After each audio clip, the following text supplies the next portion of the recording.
Si harimau dan perjalanan kerendahan hati. Di sebuah hutan yang rimbun, hiduplah seekor harimau bernama Haro yang sangat kuat dan gagah. Haro adalah pemimpin hutan dan sering dianggap paling hebat di antara semua hewan. Namun, Haro memiliki suatu kelemahan. Ia sangat sombong dan suka merendahkan hewan lain.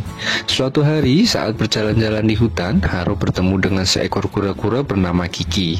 Kiki adalah hewan yang bijaksana dan tenang, namun lambat dalam bergerak. Haro menertawakan Kiki dan berkata, "Kiki, kau begitu lambat. Bagaimana kau bisa bertahan hidup di hutan ini?" Kiki tersenyum, sabar dan menjawab, Haro, kecepatan bukanlah segalanya. Setiap hewan memiliki kelebihan masing-masing." Haro hanya tertawa dan melanjutkan perjalanannya. Namun, suatu hari ketika sedang berburu, Haro terjebak dalam jebakan yang dipasang oleh manusia. Haro berusaha sekuat tenaga untuk keluar, tetapi jebakan itu terlalu kuat. Haro mulai panik. Ia berteriak minta tolong, tetapi tidak ada yang datang. Saat itulah Kiki datang melihat Haro dalam kesulitan. Tanpa ragu, Kiki mendekati Haro dan berkata, "Aku akan membantumu, Haro."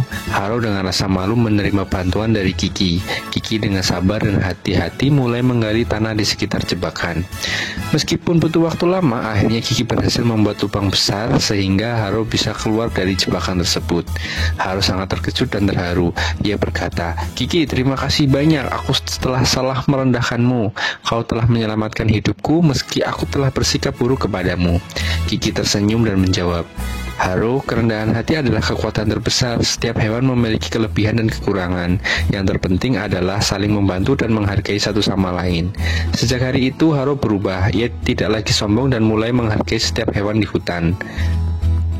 Haro belajar bahwa kekuatan sebenarnya terletak pada kerendahan hati dan rasa hormat terhadap sesama. Hutan menjadi tempat yang lebih damai dan harmonis. Semua hewan hidup dalam keharmonisan, saling membantu dan menghargai satu sama lain berkat pelajaran berharga yang diterima Haro dan Kiki. Begitulah kisah tentang si harimau dan perjalanan kerendahan hati. Cerita ini mengajarkan bahwa pentingnya kerendahan hati. Kerendahan hati membuat kita menghargai orang lain, menerima bantuan, dan hidup dalam harmoni. Jangan meremehkan orang lain karena setiap individu memiliki kelebihan yang bisa membuat perbedaan. Terima kasih, sampai jumpa di cerita selanjutnya. Dadah.